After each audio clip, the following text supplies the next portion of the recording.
Baby saw a German shepherd tied beside the river. What happened next?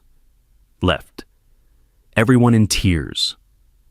The screaming started at 3:47 p.m. on a Sunday that should have been perfect. What 5-year-old Marcus discovered that day would expose a dark conspiracy, uncover a soldier's final secret, and prove that sometimes the youngest hearts see the clearest truths. If you think you know where this story is going, you're wrong. Don't forget to like, share, subscribe, and let us know where you're watching from in the comments below. Marcus had been counting red cars from the picnic blanket when he heard it, a sound that made his small chest tight with a feeling he couldn't name. Not quite a bark, not quite a cry, but something desperate and raw that pulled at him like invisible strings. His mother, Sarah, was busy changing his baby sister's diaper, making those silly faces that usually made him laugh. His father, Tom, was at the grill, smoke curling up as he flipped burgers and argued with Uncle Pete about last night's game. Mommy, Marcus tugged at Sarah's sleeve, but she was wiping spit up from Emma's chin. Mommy, something's crying. Just a minute, sweetheart, Sarah said, not looking up. Almost done here. The sound came again, carried on the wind from somewhere near the water. Marcus stood up, his dinosaur sneakers sinking slightly into the grass. The river wasn't far. He could see it glinting through the trees like broken glass. They'd been warned not to go near it. The current was strong this time of year, Tom had said. Spring melt made it dangerous. But that sound, that terrible, lonely sound. Marcus looked back at his parents. Tom was laughing at something Uncle Pete said, beer in hand. Sarah was lifting Emma up, cooing at her. Nobody was watching him. Nobody ever really watched him when Emma was around anymore. His feet moved before he could think about it. Just to look. Just to see what was making that sound. He'd be back before anyone noticed. The grass turned to mud as he got closer to the river. His sneakers made squelching sounds with each step. The crying was louder now, mixed with something else. Splashing. Panic. Marcus pushed through the last cluster of bushes and froze. A German shepherd was tied to a thick oak tree right at the water's edge. The rope around its neck was short, maybe 3 feet, and the rising tide had already covered the dog's paws. Water lapped at its belly. The animal's eyes, brown and wide with terror, locked onto Marcus immediately. "Oh no," Marcus whispered, his heart hammered against his ribs. "Oh no, oh no." The dog stopped thrashing when it saw him, just stared, breathing hard, sides heaving. There was something in those eyes that Marcus recognized but couldn't explain. Like when Grandma looked at old photos and got quiet. Like sadness that had been there so long it became part of you. Marcus stepped closer. The mud sucked at his shoes. "It's okay," he said, using the voice Mommy used when he had bad dreams. "I'll help you." The rope was wet and swollen, tied in complicated knots around the tree trunk. Marcus's small fingers pulled at them, but they wouldn't budge.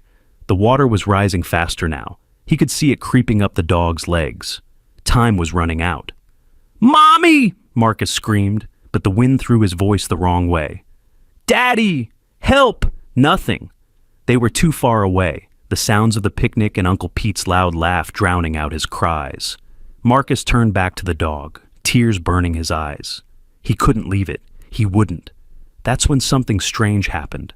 As Marcus placed his hand on the dog's head, trying to comfort it, images flashed through his mind like a broken movie.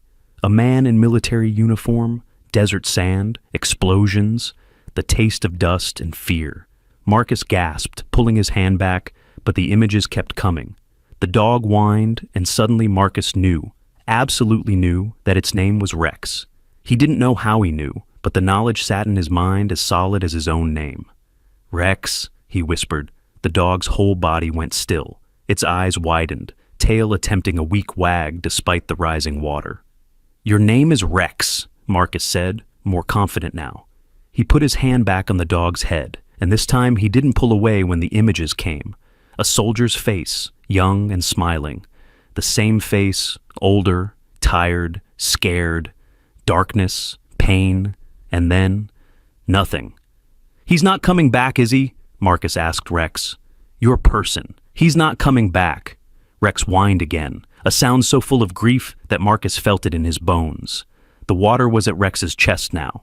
Marcus pulled harder at the rope, his small fingers turning red and raw. "Please!" He begged the knots. Please, please, please! That's when he noticed the tags on Rex's collar, military tags that caught the light. Marcus couldn't read all the words, but he saw SGT David Miller clearly enough. There were numbers too, and something that looked like blood, old and brown, staining the metal. The water kept rising. Rex was having to hold his head higher now, neck straining. Marcus was crying openly, pulling at the rope with everything he had. His hands were bleeding. He didn't care. I won't leave you, he promised Rex. I won't let you die alone. Rex looked at him with those ancient, sad eyes, and Marcus saw more images. A man, not the soldier, someone else, approaching in the early morning darkness. Rough hands, a black truck, being dragged here, tied up. The man's face was hidden, but Marcus could feel Rex's confusion and betrayal. This wasn't a stranger. This was someone Rex had trusted. Someone hurt you on purpose, Marcus said, anger making his voice shake. Someone bad. The water was at Rex's neck. The dog was struggling to keep his head above the surface, paws scrambling for purchase on the muddy riverbank. Marcus made a decision. He stepped into the water. It was cold, so cold it stole his breath. The current tugged at his legs immediately, trying to pull him downstream. But Marcus wrapped his arms around Rex's neck, holding the dog's head above water. Help! He screamed again. Somebody help us! Rex was shaking, whether from cold or fear Marcus didn't know. Maybe both. The water was at Marcus's waist now, and rising. His teeth chattered, his legs felt numb, but he held on. It's okay, he whispered to Rex, though nothing was okay. We're together. You're not alone. That's when he heard it, his mother's scream. Marcus! Footsteps pounding through the grass, shouting. Tom's voice, closer now, filled with panic. Oh my God, Marcus, get out of the water! But Marcus couldn't let go. If he let go, Rex would drown. The dog! He shouted back. Help the dog! Tom crashed through the bushes, Uncle Pete right behind him. They both stopped for a split second, taking in the scene. Marcus waist-deep in rising water, arms wrapped around a German shepherd's neck, both of them shaking. Jesus Christ, Uncle Pete breathed. Tom was already moving, plunging into the water. Pete, call 911, now! Tom reached them in 3 powerful strides, the water at his thighs. He grabbed Marcus, trying to pull him away, but Marcus held tighter to Rex. No! Marcus screamed. We can't leave him. He's tied up. He'll drown. Tom's eyes followed the rope to the tree, understanding flooding his face. Pete, get a knife. Anything sharp. Now. Uncle Pete was already on his phone, shouting their location to emergency services. Sarah appeared at the water's edge, Emma in her arms, her face white with terror. The rope's too tight, Tom grunted, pulling at the knots with his larger hands. It's swollen from the water. Rex was barely keeping his nose above water now, even with Marcus trying to hold him up. The dog's eyes had gone glassy, resigned. He'd stopped struggling.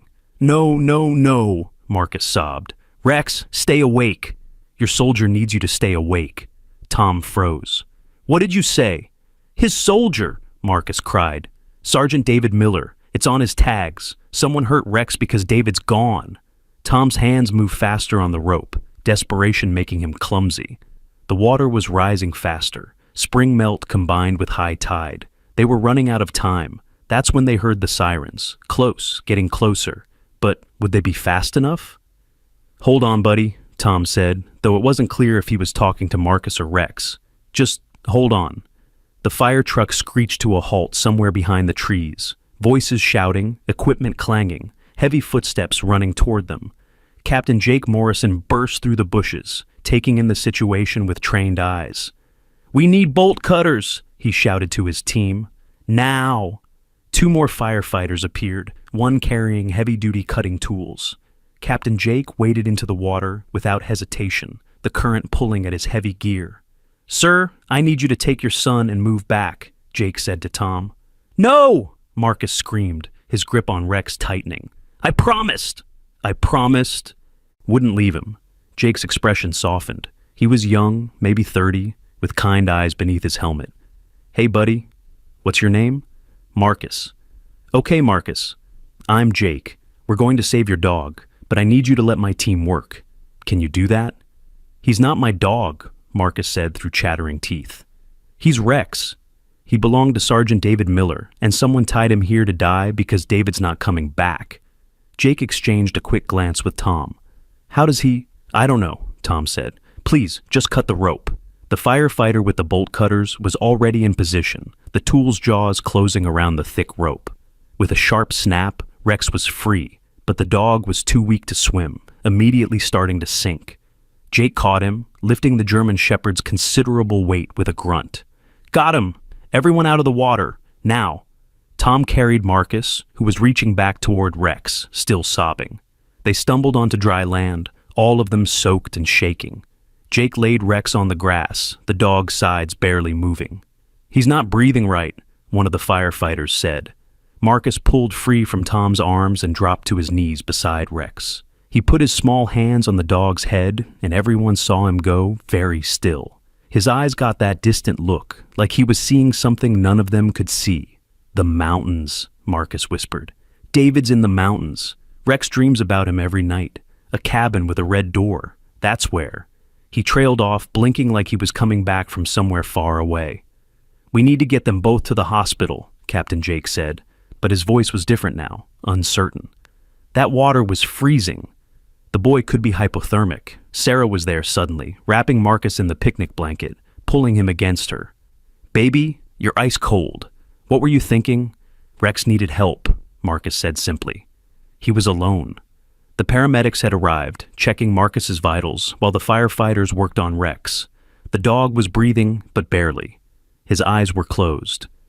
There's something on his collar, one of the firefighters said. Military tags. And is that blood? Jake leaned closer, reading the tags. His face went pale. David Miller, I know that name. He pulled out his phone, typing quickly. After a moment, he looked up, expression grim. Sergeant David Miller, reported missing in action 2 years ago in Afghanistan.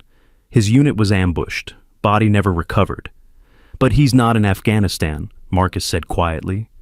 Everyone turned to look at him. He's in the mountains, in the cabin with the red door. Rex knows.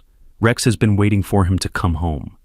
Sweetheart, Sarah said gently, how could you possibly know that? Marcus looked at Rex, who had opened his eyes and was staring directly at him. He shows me. In my head. Like pictures, but not pictures. Like memories, but not mine. Tom and Sarah exchanged worried glances over his head. The paramedics were, insisting Marcus needed to be examined at the hospital. But Captain Jake was still staring at the boy, with an expression of growing amazement. 2 years ago, Jake said slowly, there were rumors that David Miller made it home, that he was seen in town a few times before disappearing again. Everyone assumed it was just wishful thinking, people seeing what they wanted to see. But what if? What if he made it back, but something happened to him? Tom finished. Rex whined, trying to lift his head. Marcus scooted closer, ignoring his parents' protests. Someone hurt David, he said with absolute certainty. The same someone who tied Rex here. Rex knows who, but he can't tell me clearly. It's all mixed up with sadness. This is insane, Uncle Pete muttered, but even he looked unsettled. Captain Jake made a decision. We need to get the police involved. If there's even a chance David Miller is alive, or that his body is somewhere in those mountains, we need to investigate. He looked at Marcus. Would Rex be able to show us where? Marcus touched Rex's head again, closing his eyes. After a long moment, he nodded. Rex knows the way. He's walked it in his dreams every night for 2 years. The ambulance took Marcus to the hospital for observation, Sarah riding with him, while Tom followed in their car with Emma and Uncle Pete. Rex was taken to the emergency veterinary clinic, Captain Jake, personally ensuring he got there safely. The tags on his collar were photographed and sent to the police department. At the hospital, Marcus was treated for mild hypothermia and the cuts on his hands from the rope. The doctor, an older woman named Dr. Patricia Santos, was concerned about his claims of seeing things when he touched the dog. Has Marcus ever shown signs of unusual sensitivity before? She asked Sarah carefully. Sarah hesitated. He's always been intuitive. He knew when my mother was sick before we got the call. He told Tom not to take the highway to work one day, and there was a terrible accident that morning. Little things. But nothing like this. Dr. Santos made notes. The cold water, the stress of the situation, it could have triggered something. The mind does unusual things under extreme circumstances. But Marcus wasn't hallucinating. He sat up in the hospital bed, looking directly at the doctor. Rex is scared. He's at the vet, but he thinks I abandoned him. He doesn't understand why I'm not there. Sweetheart, Rex is being taken care of, Sarah soothed. He needs me, Marcus insisted. He's been alone for so long. Everyone he loved left him. First David, then David's wife moved away. And now someone tried to kill him. He thinks I left too. Dr. Santos studied the boy. How do you know David had a wife? Marcus tilted his head like he was listening to something.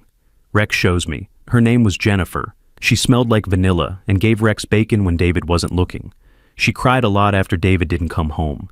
Then one day she put Rex in a car and drove him to someone else's house. Rex didn't understand why she left him there. Sarah's hand covered her mouth. Tom was already pulling out his phone, searching for information about David Miller. After a moment, he looked up, face pale. David Miller's wife was named Jennifer.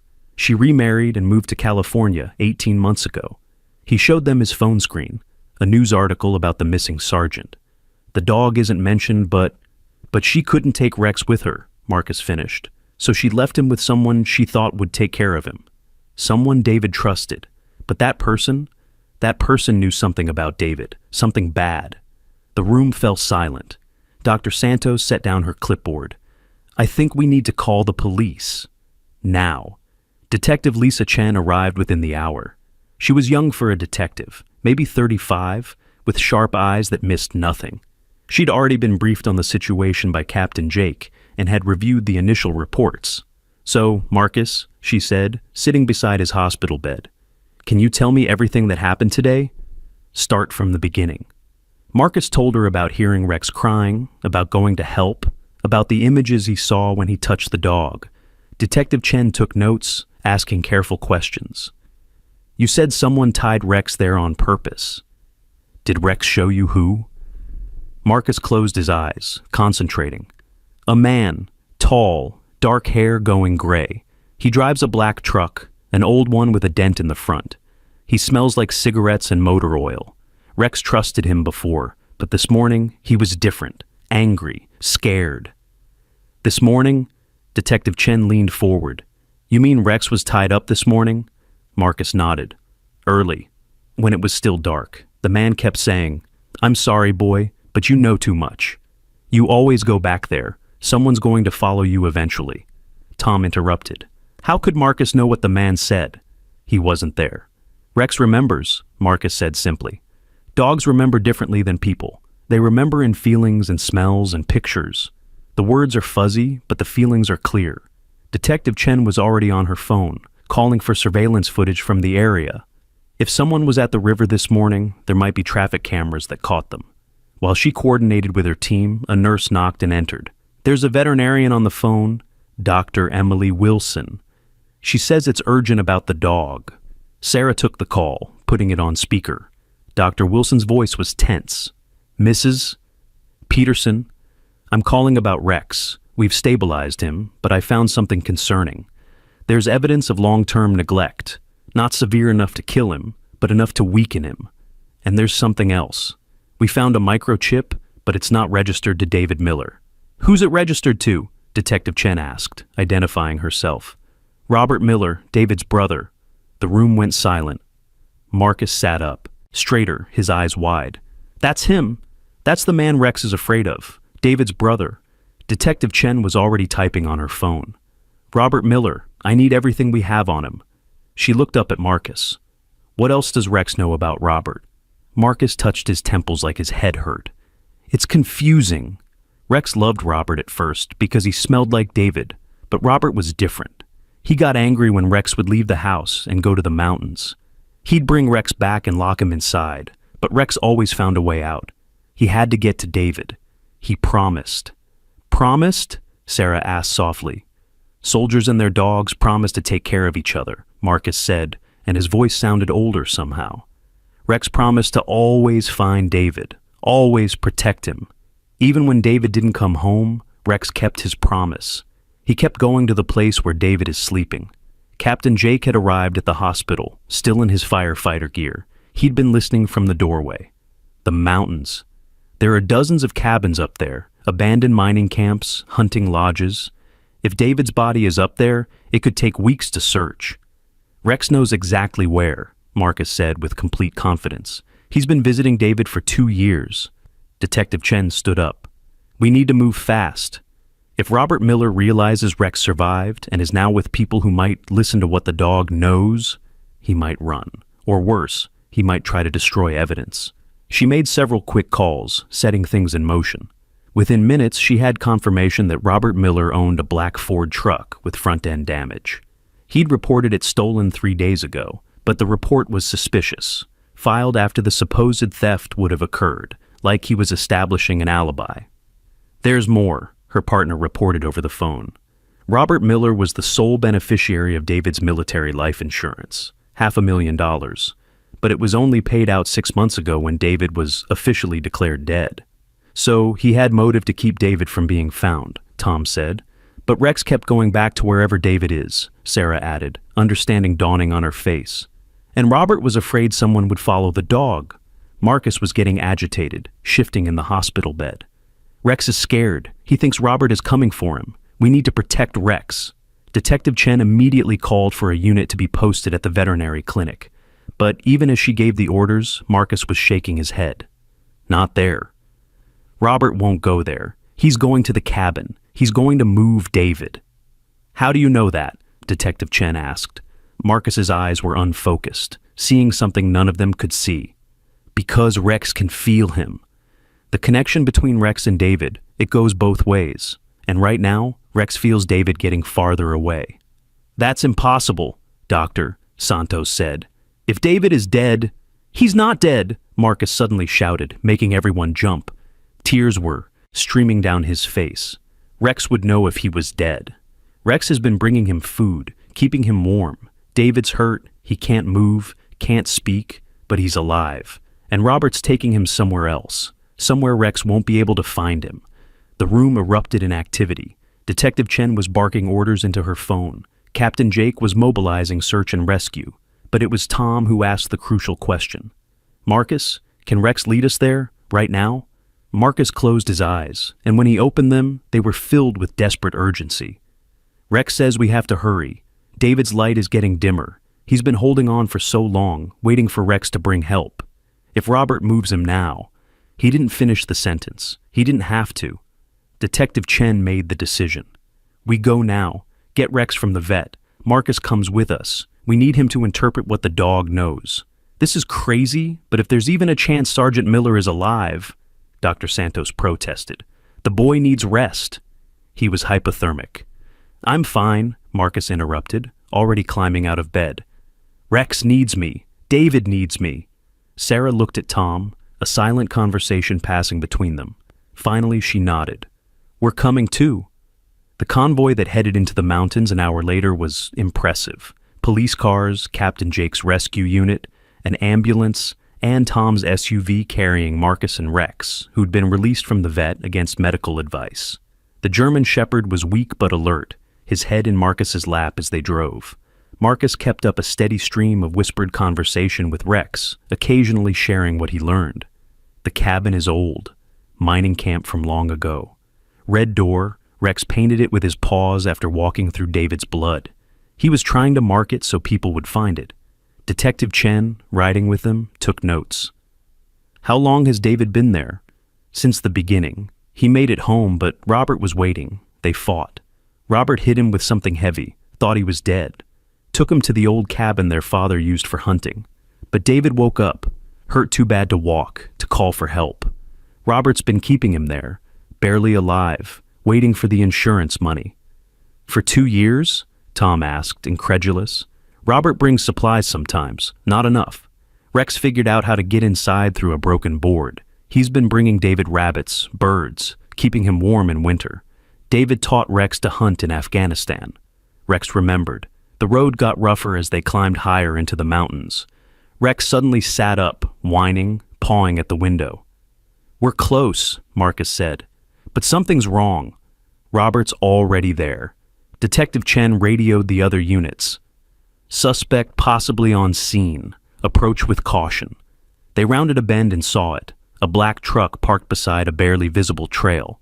Detective Chen called for backup to hold position, while she and 2 officers moved in at first. But Rex was already struggling to get out, his whines becoming desperate barks. "He's hurting David!" Marcus cried. "Rex can feel it!" What happened next occurred so fast that witnesses would give conflicting accounts later. Rex somehow managed to push open the SUV door. Tom would swear he'd locked it and took off up the trail despite his weakened state. Marcus was right behind him before anyone could stop him.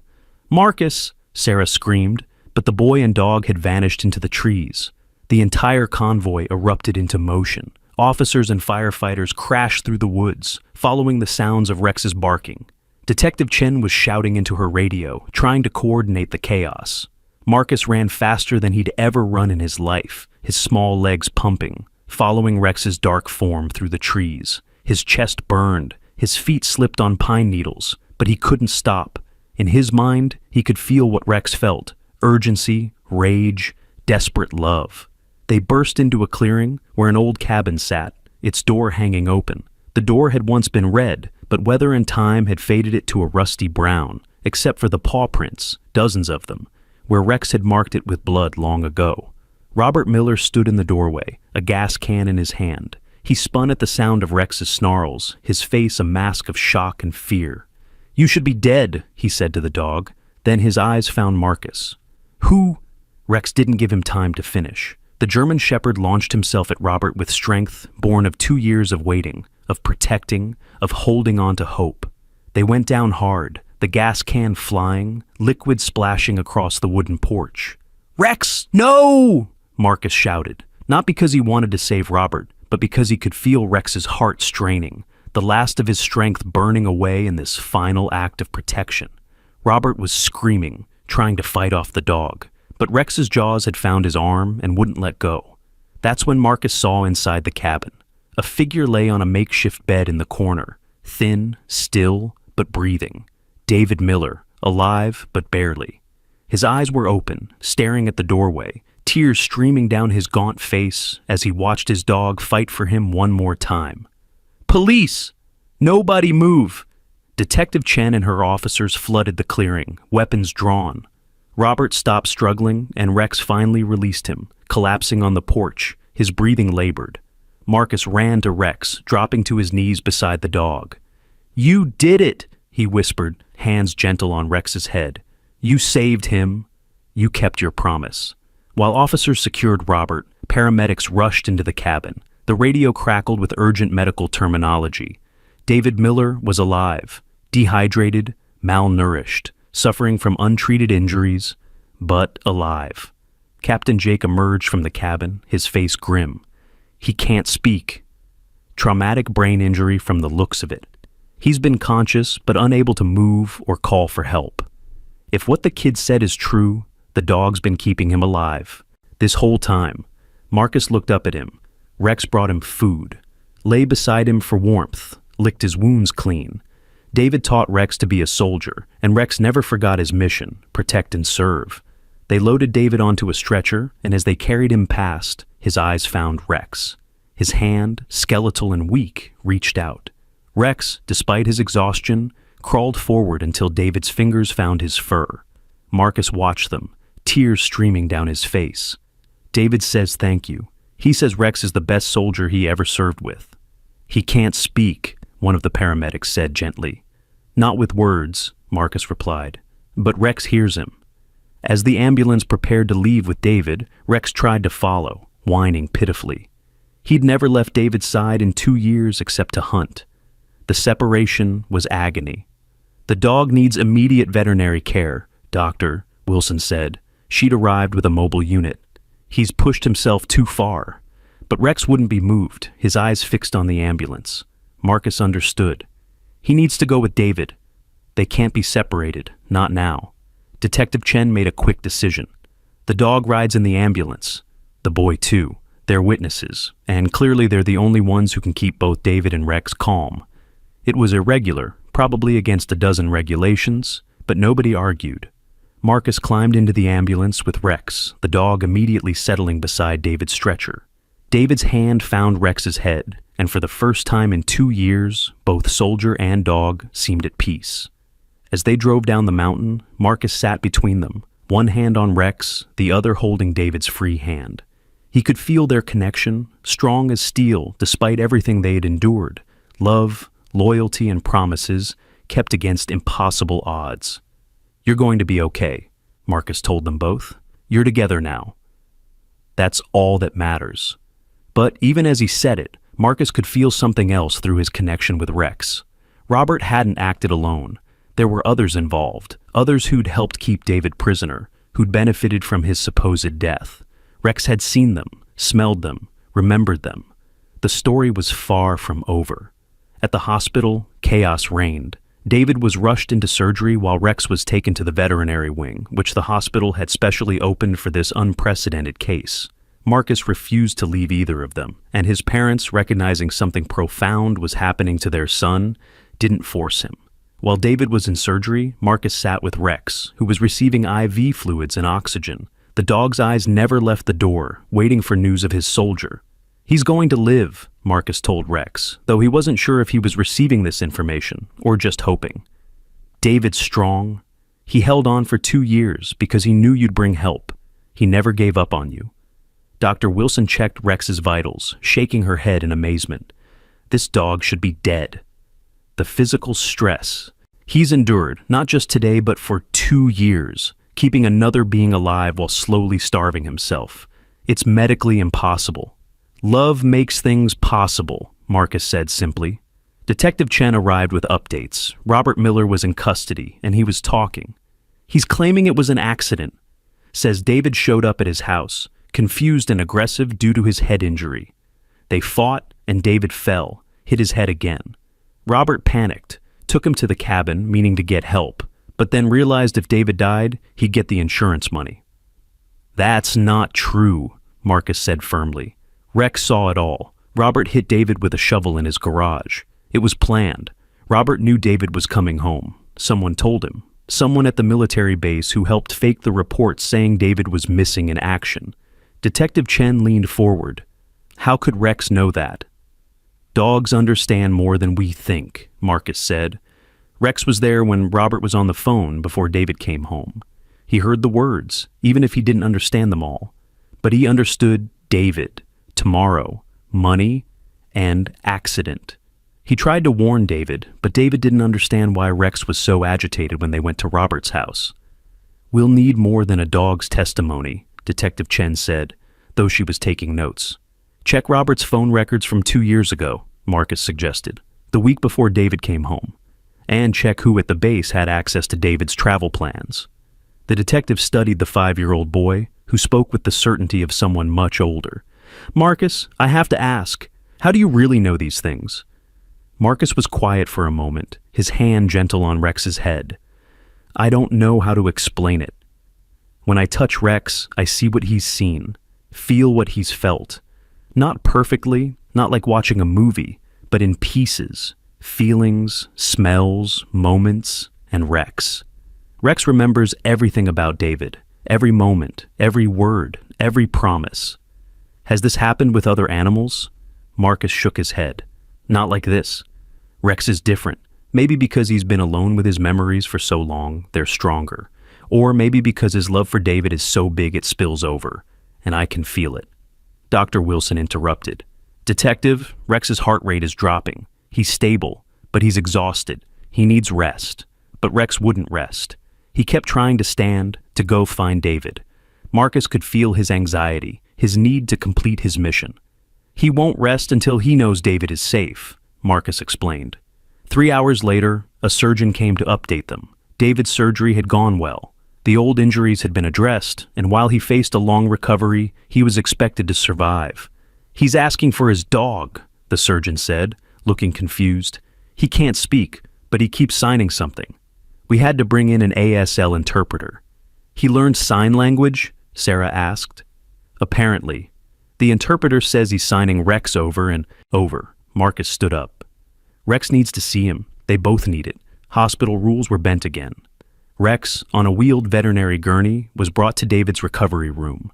The moment they saw each other, both man and dog visibly relaxed. David's hand, 4 tubes in all, reached out. Rex, despite his weakness, stretched his neck to meet him. Marcus watched them, tears in his eyes. David's saying thank you. He's saying Rex is his hero. The ASL interpreter looked startled. That's exactly what he's signing. How did you know? Rex knows, Marcus said simply. And Rex shows me.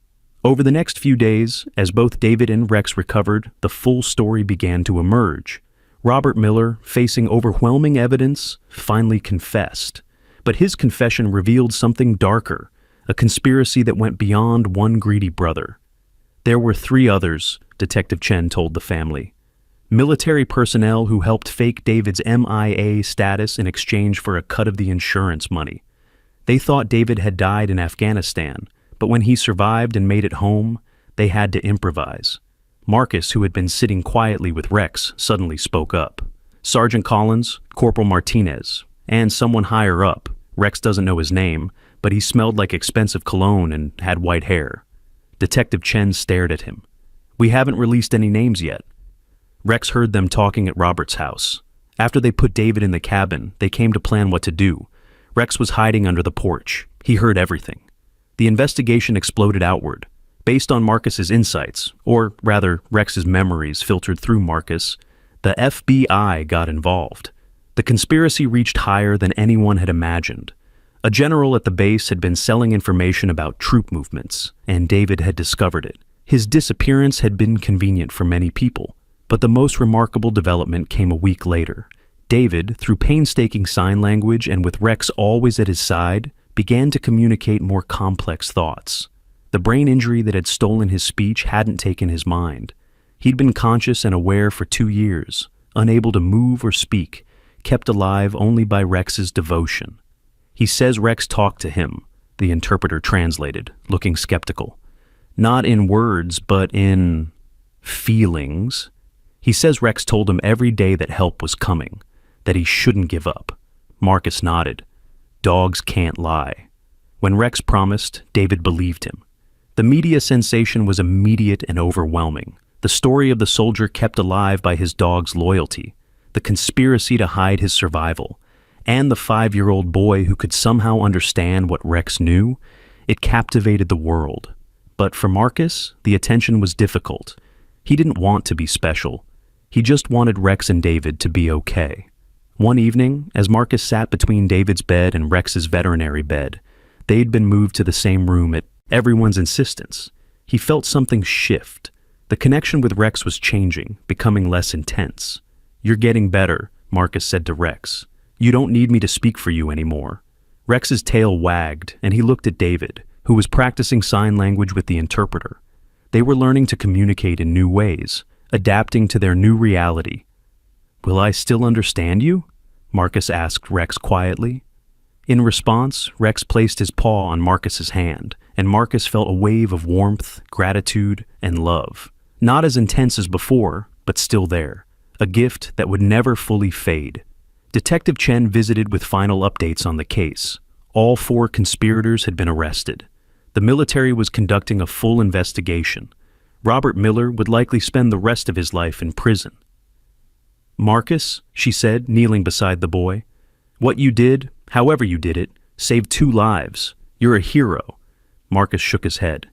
Rex is the hero. He never gave up. He loved David enough to do the impossible.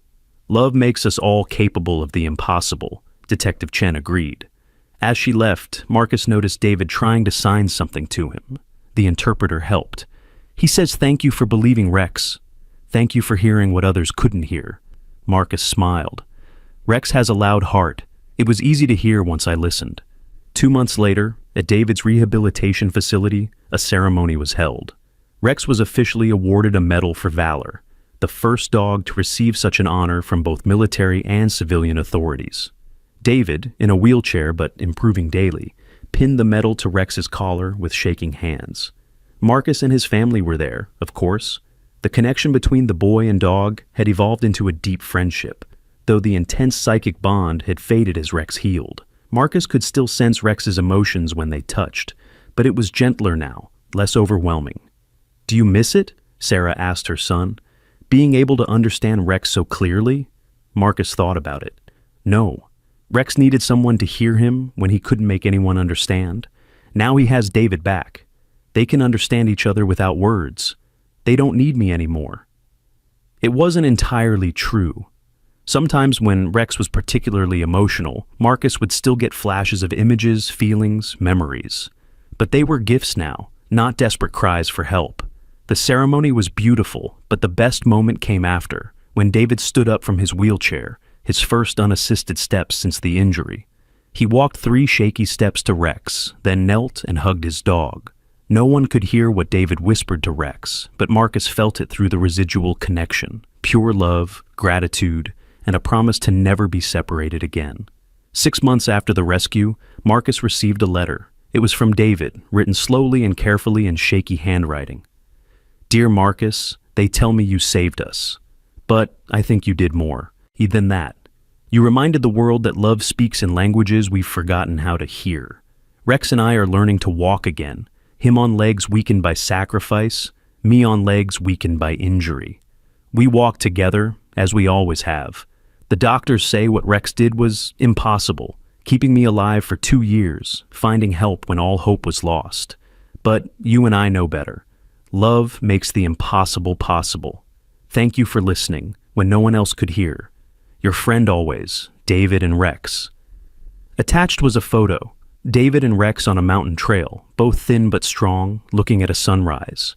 Rex wore his medal. David wore his uniform. Both looked at peace. Marcus kept the letter in a special box, along with Rex's old collar that David had sent him, the one with the military tags that had helped identify him that first day by the river. Sometimes, when Marcus held the collar, he could still feel echoes of Rex's memories. Not sad anymore, but full of quiet joy. A year passed. Marcus started first grade.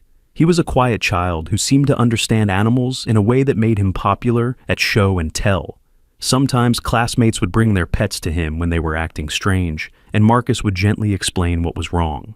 "Butterscotch is sad because your grandma usually feeds him, and he misses her since she went to the hospital. Spike's paw hurts, but he's hiding it. Check his left front foot. Princess isn't mean. She's scared because she can't see well anymore." He was never wrong. David and Rex visited occasionally. David's speech was slowly returning. Words came hard, but they came. Rex had fully recovered, though he was getting older, his muzzle gray now. They worked together as therapy teams, visiting veterans with PTSD, showing them that healing was possible. During one visit, Rex did something unexpected. He brought Marcus a stick, dropped it at his feet, then sat and stared at him intently. Marcus picked up the stick and immediately understood. "There's another dog," he told David. "Rex met him at the Veterans Hospital. He's like Rex was. He lost his soldier. Rex wants us to help him." David's eyes widened. He signed quickly, the words he couldn't speak yet. "How does Rex know?" Marcus smiled. "Dogs know. They always know who needs help." And so it began again. Rex, the dog who'd been saved, became a dog who saved others. With David and Marcus's help, they found 3 more military dogs whose handlers had died or disappeared. Dogs who were giving up, lost without their purpose. Each time, Rex would somehow communicate with them, showing them that life could continue, that love didn't end with loss. And Marcus, when needed, would translate what the dogs couldn't say in words. The local news did a follow-up story on the anniversary of the river rescue. They interviewed everyone involved, but it was Marcus's comment that went viral. "People think it's weird that I could hear what Rex was saying," he said, looking directly at the camera with those serious eyes. "But I think it's weird that other people couldn't." Rex was screaming for help for 2 years. He never stopped trying to save David. How could anyone not hear that kind of love? The reporter asked him if he still had his special connection with animals. Marcus thought carefully before answering. "I don't think it's special. I think everyone can do it if they listen with more than their ears. Animals tell us things all the time. We just got too busy to pay attention." The interview ended with footage of Marcus, David, and Rex walking together by the river, the same spot where it all began. The water was calm now, summer low and peaceful. Rex padded through the shallows, no longer afraid. David threw sticks for him, his movement still careful but growing stronger. And Marcus sat on the bank, watching them with a smile. But the story wasn't quite over. That night, Marcus had a dream. Not a regular dream, but the kind he'd had when Rex first showed him things. In the dream, he saw a small dog, a beagle, trapped somewhere dark. The dog was calling out, but not with barks, with something deeper. And somewhere, a little girl was crying, knowing her dog was in trouble, but unable to make anyone believe her. Marcus woke up and immediately called David. "There's another one," he said simply. David, who had learned to trust Marcus completely, just asked, "Where?" "I don't know yet," Marcus admitted, "but Rex will help us find them." He always does, because that was the truth Marcus had learned from Rex and David. Love doesn't just save one, it ripples outward, touching life after life, saving souls who didn't even know they needed saving. The next morning, Rex showed up at Marcus's house without David. Sarah found him sitting patiently at the front door, tail wagging. Pinned to his collar was a note in David's shaky handwriting. "Rex says it's urgent. Please let him show Marcus." And so, boy and dog set off on another rescue, another chance to prove that the bonds between humans and animals transcend explanation, that love speaks in frequencies only the heart can hear, and that sometimes the smallest voices carry the most important messages. The story of Marcus and Rex had become legend in their town, but for them, it was just the beginning. Every saved life led to another call for help, another creature, human or animal, who needed someone to hear what they couldn't say. Marcus never fully understood why he could sense what animals felt. Maybe it was the near-drowning incident when he was 3 that his parents had mentioned. Maybe it was just the way he was born. Or maybe, as he told the reporter, everyone could do it if they just remembered how to listen. But understanding why didn't matter. What mattered was that when Rex had cried out in despair by that river, when he'd been slowly drowning with no hope of rescue, Marcus had heard him. And in hearing him, in saving him, Marcus had discovered his purpose. Years later, when Marcus was grown and had become a renowned animal behaviorist, he would look back on that day by the river as the moment his real life began, the moment he learned that love could speak without words, that loyalty could transcend death, and that sometimes the most profound connections come from the most unexpected places. But that was the future.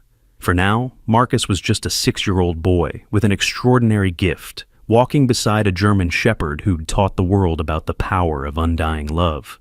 Together, they headed toward their next rescue, guided by the invisible threads that connect all living beings, threads that most people never see, but that Marcus and Rex followed like roads home. The beagle's cries were getting weaker. Marcus could feel it in his bones, that same tightening in his chest he'd felt when he first heard Rex by the river. But this time was different. This time, the images coming to him were fragmented, confused, like looking through broken glass. "She's underground," Marcus told his parents at breakfast, pushing his cereal around the bowl. "The beagle. She fell through something. And there's a girl who knows, but nobody believes her." Tom set down his coffee cup, exchanging a look with Sarah. They'd learned not to dismiss Marcus's feelings, not after everything with Rex. "Where, buddy? Do you know where?" Marcus closed his eyes, trying to focus on the sensation. Rex, who'd been staying with them while David was at a veterans conference, patted over and placed his head on Marcus's lap. The moment they touched, the image became clearer. "Old buildings," Marcus whispered. "Empty ones. By the train tracks. The girl goes there to read where it's quiet. Her name is Emma? No, Emily. She's 8. She heard Daisy, that's the beagle. She heard Daisy crying yesterday, but her mom said she was imagining things." Sarah was already reaching for her phone. "I'll call Detective Chen. She'll know if there are abandoned buildings by the train tracks." But Rex was already moving toward the door, whining urgently. Marcus stood up, understanding immediately. "Rex knows where. He can smell it on the wind. Death getting closer." The word hung in the air like a physical presence. Tom grabbed his keys. "Let's go." They drove toward the industrial part of town, Rex sitting alert in the back seat with Marcus, occasionally barking directions. "Turn left here. Straight. Now, right." Marcus translated each bark, each whine, as naturally as if Rex were speaking English.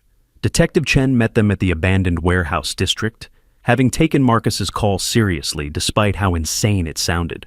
"We've had reports of kids playing in these buildings," she said. "It's dangerous. We've tried to seal them up, but they always find a way in." Rex was already out of the car, nose to the ground, following a scent trail only he could detect. Marcus stayed close beside him, one hand on the dog's back, receiving flashes of information. A girl's tears, the smell of old books, a small dog's terror.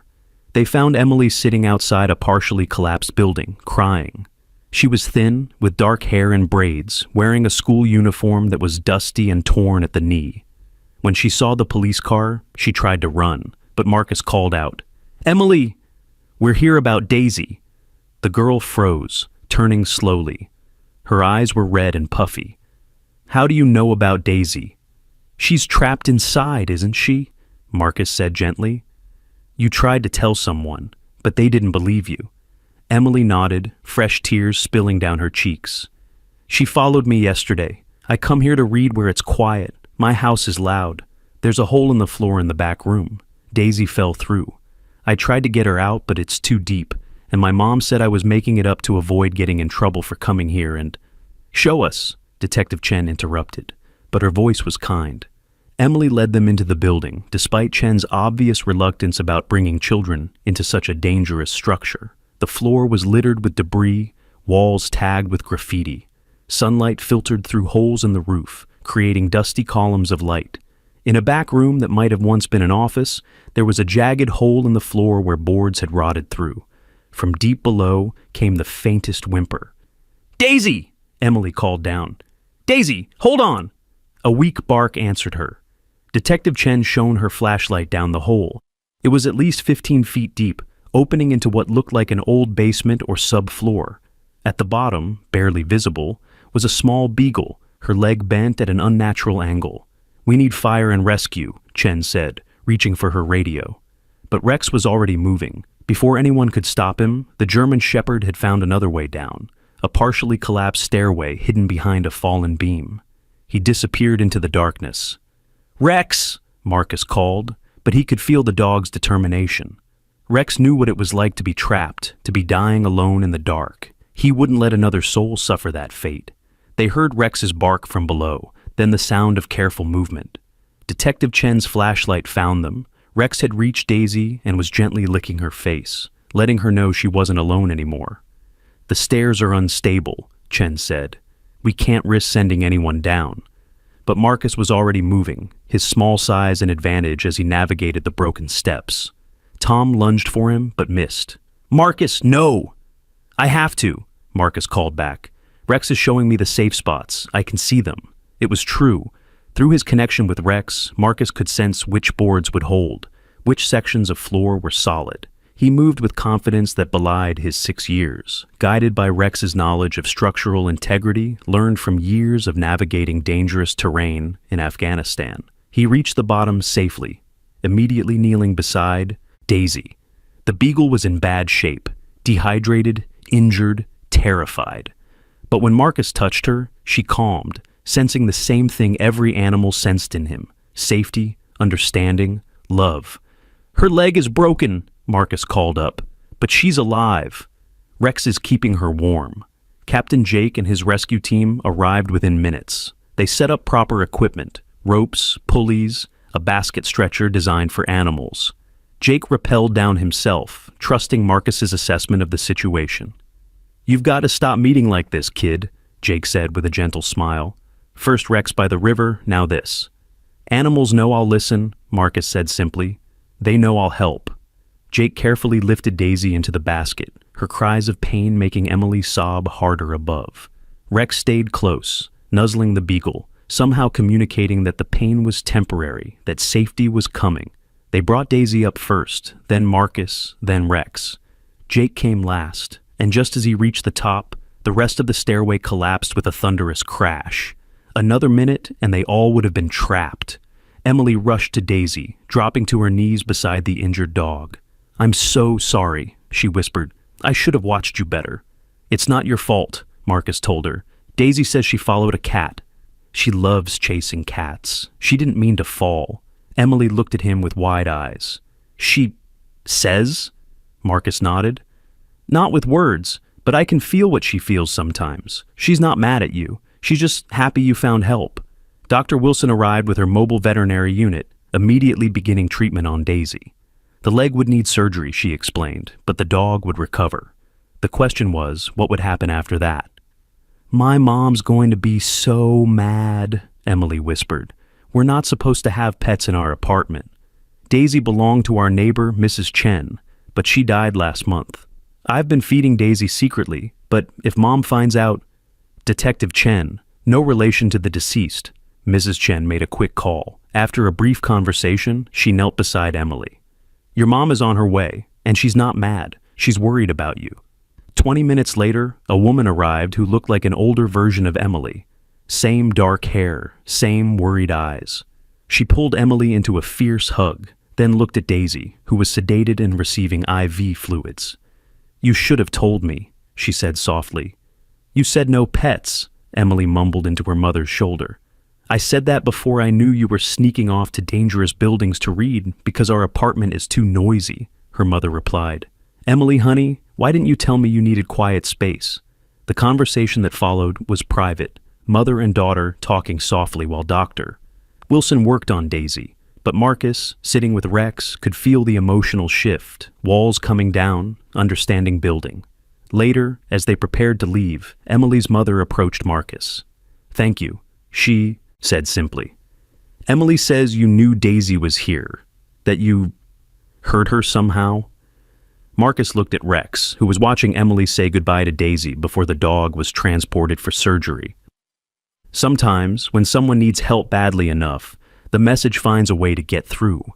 You just have to be listening. Emily's mother studied him for a long moment. Emily's always been sensitive like that.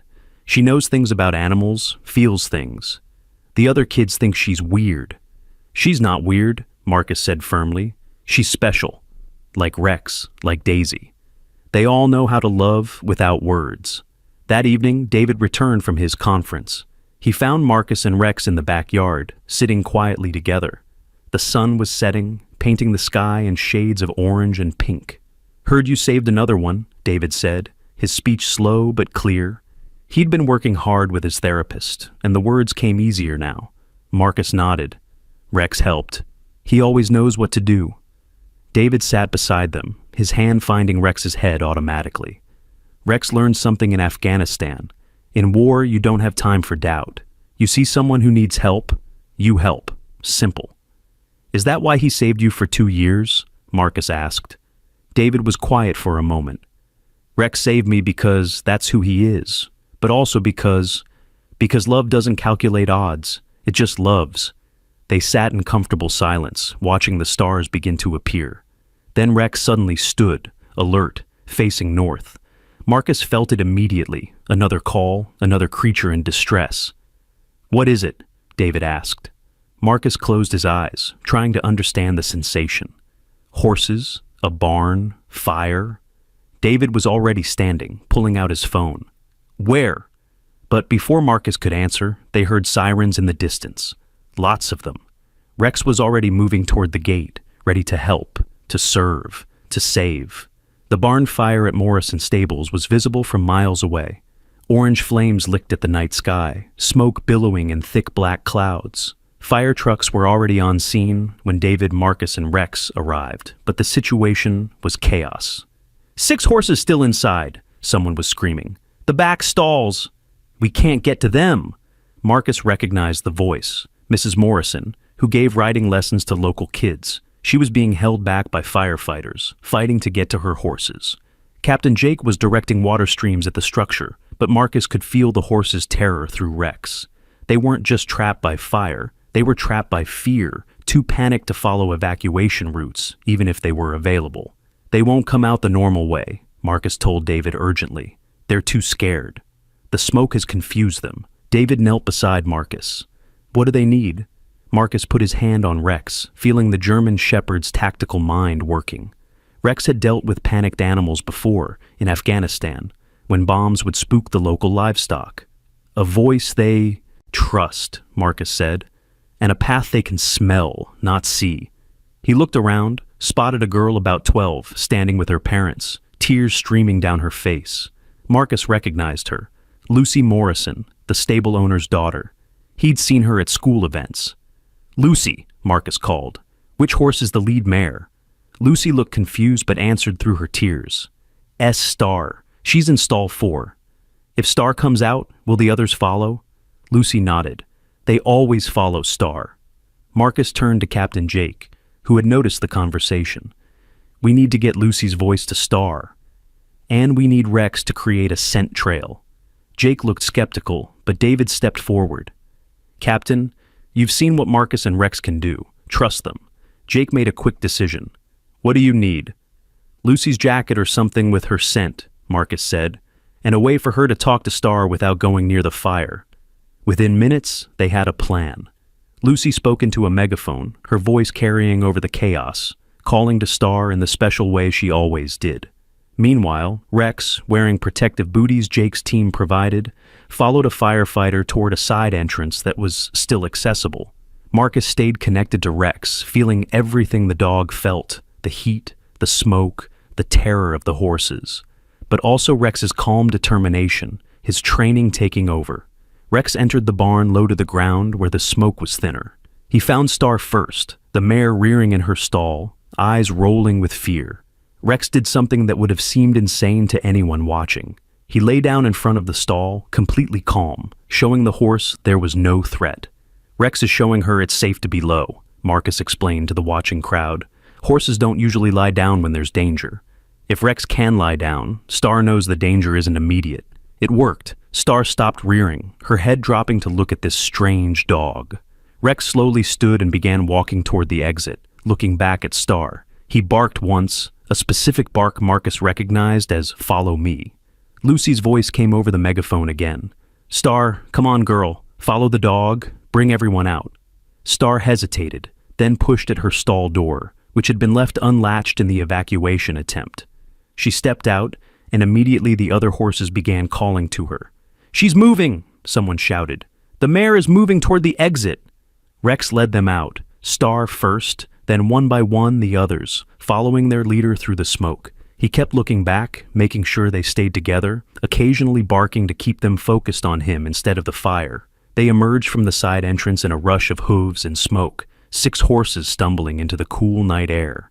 Veterinarians rushed forward to check them, while Lucy threw her arms around Star's neck, sobbing with relief. Rex emerged last, his coat singed in places, booties melted from the heat. He walked straight to Marcus, and collapsed, exhausted but satisfied. "You did it," Marcus whispered, kneeling beside him. "You saved them all." Dr. Wilson appeared with oxygen for Rex, checking him over with professional efficiency. Minor smoke inhalation, some burnt paw pads despite the protection, but he'll be fine. Mrs. Morrison approached, tears streaming down her face. "How did he know?" "How did the dog know what to do?" David answered, his voice proud. "Rex is a soldier. Saving lives is what he does." But Marcus felt something else through his connection with Rex, a memory of Afghanistan, of leading panicked civilians away from a bombing, of David's voice in his ear saying, "Good boy, Rex. Lead them to safety." Rex had done this before. He was just doing what David had taught him.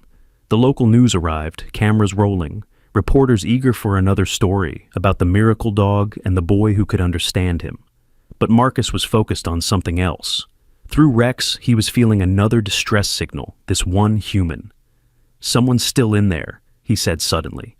Everyone turned to stare at him. Mrs. Morrison shook her head. "No, we got everyone out. It's just horses." "No," Marcus insisted. "Rex smells someone. In the loft. They're unconscious." Captain Jake didn't hesitate this time. He sent a team to check the loft. Minutes later, they emerged carrying a teenage boy, one of the stable hands who'd been sleeping in the hayloft against regulations. He'd been overcome by smoke before he could escape. The paramedics worked on him, getting oxygen into his lungs. He'd survive, they announced, because he'd been found in time. Another few minutes, and it would have been too late. Mrs. Morrison was shocked. "Tommy? I didn't know he was here. He was supposed to have gone home. He must have been... Oh God, he's been sleeping here since his parents kicked him out. I had no idea." The story came out in pieces. Tommy, 17, had been living secretly in the barn for 2 weeks. He'd been too proud to ask for help, too ashamed to admit he was homeless. The fire had trapped him before he even woke up. Rex knew, Marcus said quietly. He could smell the difference between someone who was supposed to be there and someone hiding. As Tommy was loaded into an ambulance, conscious now and embarrassed, Mrs. Morrison made a decision. He'll stay with us when he gets out of the hospital. No one should have to hide like that. The crowd began to disperse, but Marcus noticed Rex wasn't relaxing. The German Shepherd kept facing the same direction, north, toward the mountains. His body was tense, alert. "What is it, boy?" David asked.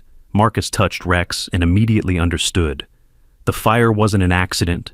Rex can smell accelerant, gasoline, and he recognizes the scent, someone he's smelled before. Detective Chen, who'd arrived to help with crowd control, overheard. "Are you saying this was arson?" Marcus nodded, still connected to Rex. "Someone who's been here before, multiple times." Rex remembers them from the day at the river. They were in the crowd, watching. A chill ran through the assembled group. Someone had been watching them since the day Rex was rescued. Someone who had now committed arson, potentially murder, if Tommy hadn't been found. "Can Rex track the scent?" Detective Chen asked. Rex was already moving, nose to the ground, despite his exhaustion and injuries. Marcus stayed with him, feeling the dog's determination override his pain. David followed, along with Detective Chen and several officers. The trail led away from the barn, through a parking area, to a spot where tire tracks were still visible in the dirt. Rex circled the area, whining in frustration. The trail ended here. Whoever it was had driven away. But Marcus was getting something else from Rex. "Blue pickup truck, older model, the left taillight is broken, and there's a sticker on the back window, something about hunting." Detective Chen was taking notes rapidly. "That's very specific. Rex sees everything," Marcus explained. He was trained to notice details that might be threats. This person felt like a threat to him. Over the next few days, the investigation intensified. The accelerant was confirmed. The fire had been deliberately set. Security footage from nearby businesses was reviewed, and sure enough, a blue pickup matching Marcus's description was seen leaving the area just before the fire started. But it was what happened next that shocked everyone. Marcus was at school when he felt it, a sudden spike of fear from Rex, who was with David at their home. He stood up in the middle of reading time, his face pale. "Something's wrong," he told his teacher, Mrs. Anderson. "Rex is scared. Someone's at the house." Mrs. Anderson, who'd heard about Marcus's abilities but remained skeptical, tried to calm him. "I'm sure everything's fine, Marcus. Let's finish our reading." "No!" Marcus was already moving toward the door. "They have a gun." "The person from the fire. They're there for Rex." The principal was called, then the police, then Marcus's parents. By the time Sarah arrived to pick up Marcus, Detective Chen had already responded to David's house. They found David on his front porch, Rex beside him, facing down a man with a hunting rifle. The man was tall, thin, with wild eyes and shaking hands. His blue pickup was parked crooked in the driveway, left taillight broken, hunting sticker on the back window. "That dog knows," the man was shouting. "He knows what I did. I can see it in his eyes." David, remarkably calm despite having a gun pointed at him, spoke slowly. "Rex is just a dog, sir. He doesn't know anything." "Liar! I've been watching since the river. The boy talks to him. The dog tells him things. He's going to tell them about the others." Detective Chen and her team had surrounded the house, weapons drawn, but trying to de-escalate. "Sir, put the gun down. We can talk about this." The man swung, the rifle toward her voice. "No, you don't understand. It wasn't supposed to happen, none of it. But the dog saw. At the river, he looked right at me. He knew." Marcus, despite his parents' attempts to keep him in the car, got out and walked slowly toward the scene. Something about the man was familiar, not his face, but his feeling, a darkness Rex had sensed before.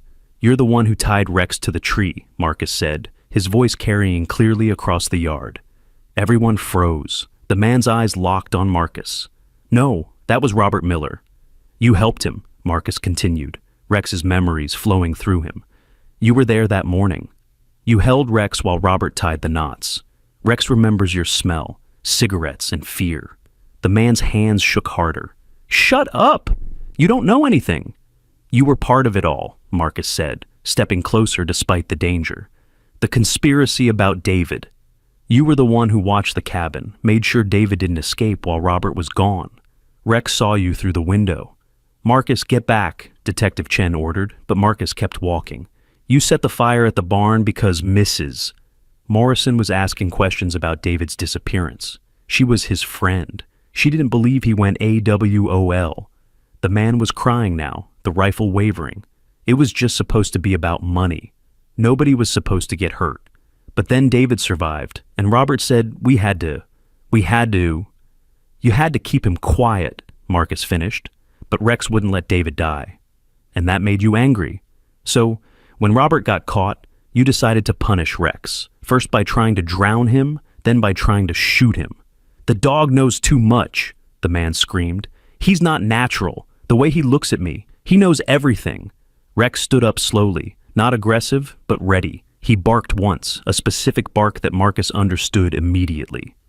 "Rex says he forgives you," Marcus translated, and everyone stared at him in shock. "He says holding on to anger is like drowning slowly.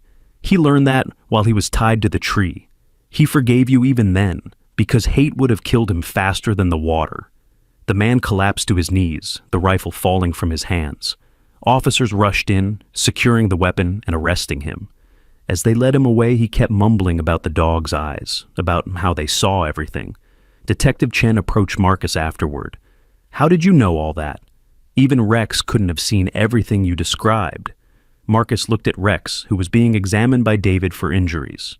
Rex didn't see it all, but he felt it. Every time that man came near, Rex remembered his smell, his voice, the feeling of danger he brought. Dogs don't forget feelings. And when you piece together enough feelings, the truth becomes clear.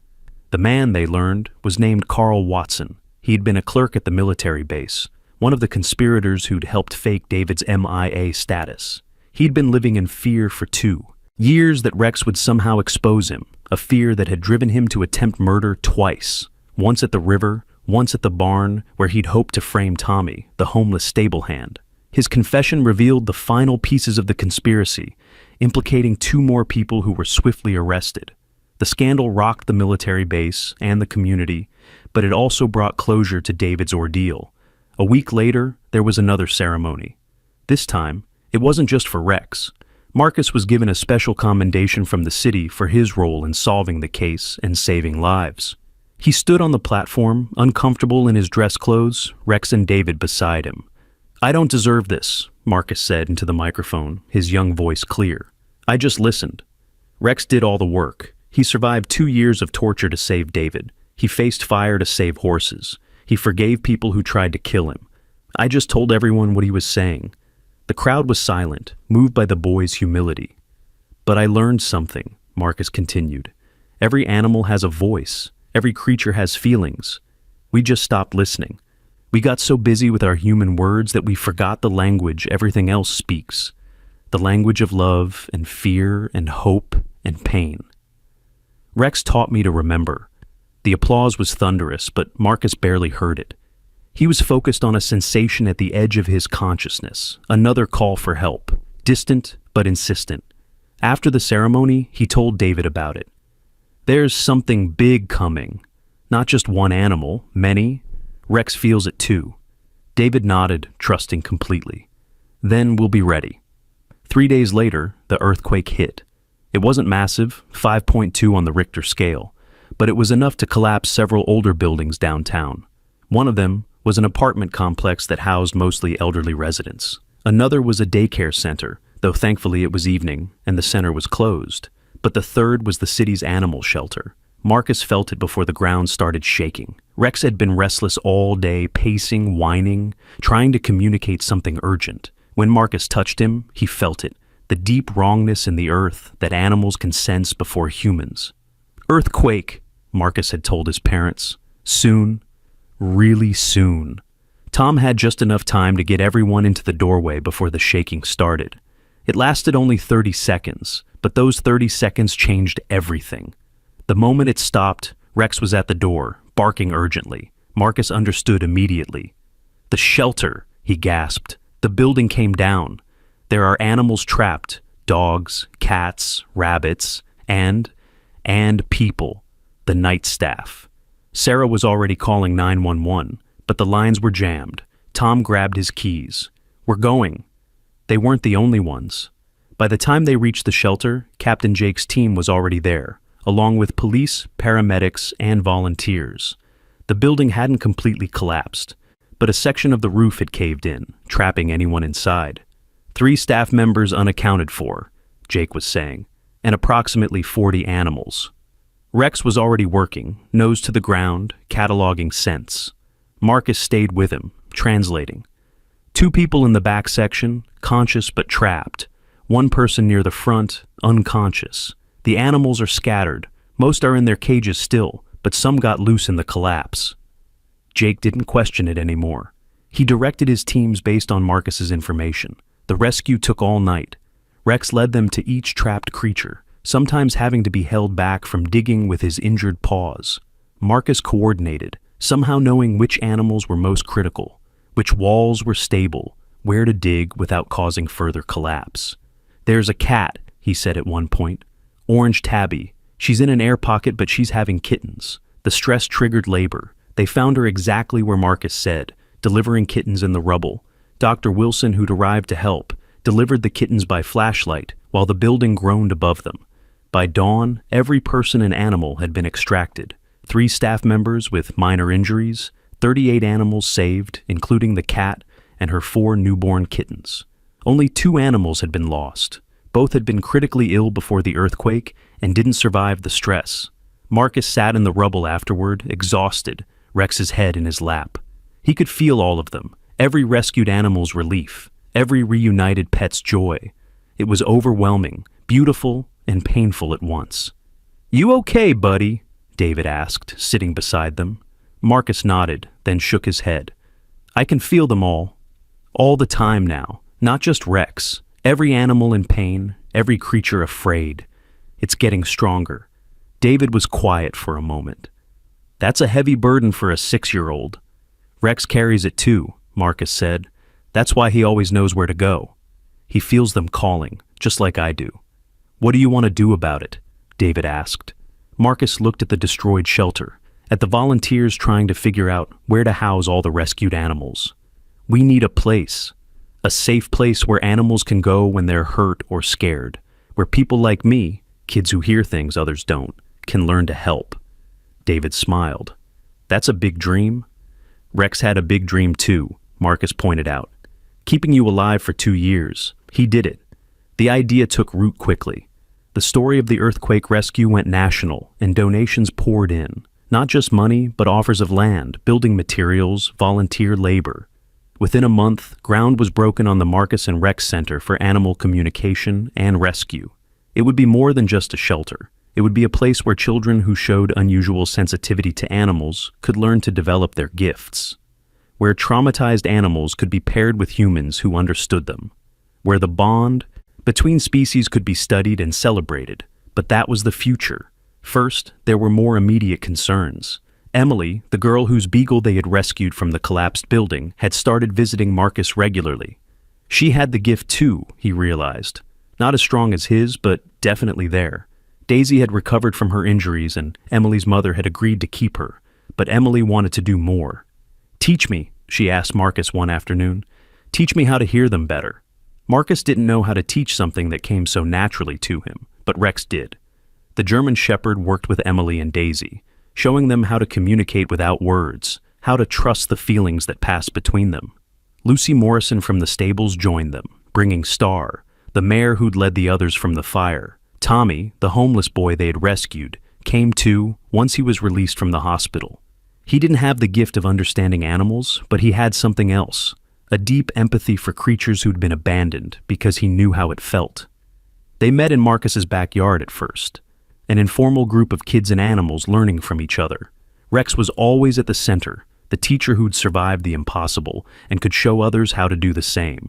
During one session, Marcus felt a familiar sensation, someone in distress, but this time it was different.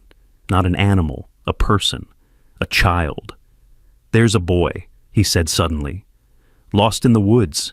He's been missing since yesterday. He's hurt and scared, and there's a dog with him. Not his dog. A stray who found him. Detective Chen, who'd started attending the sessions to better understand what Marcus could do, immediately called it in. There was indeed a missing child, 7-year-old Jason Park, who'd wandered away from a camping trip. "Can Rex track him?" she asked, but Marcus shook his head. "Too far, but..." He closed his eyes, reaching out with the sense he didn't fully understand. "The dog with him is special. Like Rex, she's keeping him warm, bringing him water from a stream. She's one of the shelter dogs, from the earthquake, a border collie named Sage. She escaped during the rescue, and everyone thought she ran away, but she was looking for someone to save. The search area was narrowed based on where Sage had been spotted in recent days. Within hours, Jason was found, exactly as Marcus described, injured but alive, with Sage curled protectively around him. The story made headlines again. The boy who could find missing children through their connection with animals. The requests started pouring in, missing pets, lost children, animals in distress. It was too much for one small boy to handle. "I can't save them all," Marcus cried one night, overwhelmed by the constant pull of creatures in need. Rex nuzzled him gently, and David sat beside them. "You don't have to save them all," David said. "That's not your job." "Then what is?" David thought, for a moment. "Your job is to teach others to listen, to show them that the connection exists. Rex didn't save just me, he showed the world that love can do impossible things. You're doing the same thing." The Marcus and Rex Center opened 6 months later. It wasn't huge or fancy, but it was perfect. Treatment rooms for injured animals, training areas for service dogs, classrooms where children with special sensitivities could learn to understand and use their gifts. And at the center of it all, a memorial garden with a statue of Rex and Marcus by the river, capturing the moment where everything began. The opening ceremony drew hundreds of people. David spoke, his speech now almost fully recovered. "2 years ago, I was dying in a cabin, kept alive only by a dog's love. Rex didn't just save my body, he saved my soul. He showed me that connection transcends species, that love doesn't need words, that loyalty can overcome any obstacle." He paused, looking at Marcus and Rex. But Rex didn't do it alone. It took a 5-year-old boy who still knew how to listen with his heart. Marcus heard what everyone else missed, a soul crying out for help. And in saving Rex, in saving me, he discovered something amazing. He discovered that we're all connected, every living thing, by invisible threads of emotion and need and love. Marcus was asked to speak too, but he was more interested in something else. Rex was alerting again, facing east this time. Through their connection, Marcus felt it. Not distress this time, but something else. Joy, new life. "What is it?" Sarah asked. Marcus smiled. "The shelter cat, the one who had kittens in the earthquake. One of her kittens is special, like Rex, like me. She knows things, and she's choosing her person right now." They turned to see a little girl, maybe 4 years old, who'd come to the opening with her parents. She was kneeling by the adoption area, and a small orange kitten was walking straight to her, purposeful, determined. "That's Spark, Doctor," Wilson said. "The smallest of the litter. We weren't sure she'd survive." "She survived because she was waiting," Marcus said. "Waiting for her person, like Rex waited for David, like I waited for Rex." The little girl picked up Spark, and both Marcus and Rex felt it. The click of connection, the bond forming. Another child who would grow up knowing how to listen. Another animal who would teach impossible lessons about love. As the months passed, the center grew, not in size, but in impact. Children came from around the country, kids who'd been labeled strange or difficult because they insisted they could understand animals. Here, they weren't strange, they were gifted. Marcus worked with each of them, though he was still just 6 years old himself. Rex was the real teacher, showing by example how to bridge the gap between species. Old now, moving slower, but still strong in spirit. One day, a military convoy arrived at the center. Not unusual, many veterans came to work with Rex, finding healing in his presence. But this was different. They brought with them a dog, a young German shepherd who looked remarkably like Rex had in his prime. "This is Valor," the sergeant explained. "Rex's son. We didn't know Rex had sired a litter before his deployment, but DNA confirms it. Valor's been in training, but he's different. He knows things he shouldn't know. Finds IEDs that our equipment misses. Alerts to medical emergencies before they happen. We heard about your center and thought... Marcus approached Valor slowly. The moment they made eye contact, he felt it. The same depth of awareness he felt with Rex, but younger, untrained. Valor came forward, sniffing Marcus's hand, then looking at Rex. Father and son stood facing each other, and something passed between them. Knowledge, memory, purpose. Rex was teaching Valor everything in that moment, passing on not just instinct, but wisdom. He'll stay here, Marcus said. He'll learn from Rex, then carry on his work. The sergeant nodded. That's what we hoped. As Rex grew older and frailer, Valor grew stronger and more capable. The torch was passing, not just from dog to dog, but from generation to generation. Emily could now understand animals almost as well as Marcus. Lucy had developed a gift for calming panicked creatures. Tommy had become an expert at recognizing signs of abuse and neglect. The center's influence spread. Other cities started similar programs. Universities began studying the human-animal connection more seriously. What had started with a boy hearing a dog's cries by a river had become a movement. One evening, as Marcus sat with Rex in the memorial garden, the old dog's head in his lap, he felt something shift. Rex was tired, so tired. He'd lived years longer than most German shepherds, held on by will and love. "It's okay," Marcus whispered, tears streaming down his face. "You can rest now. Valor knows what to do. I know what to do. You taught us." Rex's tail wagged weakly. Through their connection, Marcus felt no fear, no sadness, only satisfaction. The mission was complete. David was safe. Marcus had learned to listen. Others were learning too. The work would continue. David arrived, somehow knowing he was needed.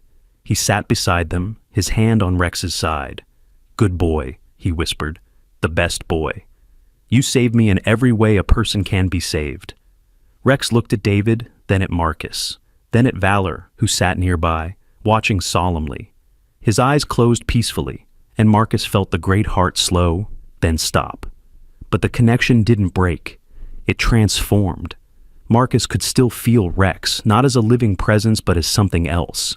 A memory so powerful it had its own life. A love so strong it transcended death. They buried Rex in the memorial garden, under the statue. Hundreds came to the funeral. Veterans Rex had comforted. Children he'd taught. Animals he'd saved. Each told a story of how Rex had changed their life. Marcus spoke last. "Rex taught me that love is a language everyone can speak. You don't need words. You don't need to be the same species. You just need to listen with your heart." He saved David's life, but more than that, he saved all of us from forgetting how to really connect with each other. He paused, looking at Valor, who sat at attention beside the grave. "Rex isn't really gone. He lives in every animal we save, every child who learns to listen, every moment when someone reaches across the space between species and makes a connection. He showed us the way. Now, we have to follow it." Years passed. Marcus grew up, became a veterinarian and animal behaviorist. The center expanded into a nationwide network. Emily became a researcher, studying interspecies communication. Lucy opened therapeutic writing programs across the country. Tommy became an advocate for homeless youth, always making sure they had safe places to go. And Valor carried on Rex's work, paired with a new child who had the gift. The little girl who'd adopted Spark the kitten, now grown older and ready to learn. The cycle continued, each saved life leading to more saved lives, rippling outward like waves from a stone dropped in still water. All because a 5-year-old boy heard a dog crying by a river and refused to walk away. Marcus, now doctor, Marcus Carter, still had the gift. If anything, it had grown stronger with age. He could feel the network of connections spanning the globe. Every child learning to listen, every animal finding its voice, every bridge built between species. Sometimes, late at night in the memorial garden, he would sit by Rex's grave and tell him about all the lives saved, all the connections made.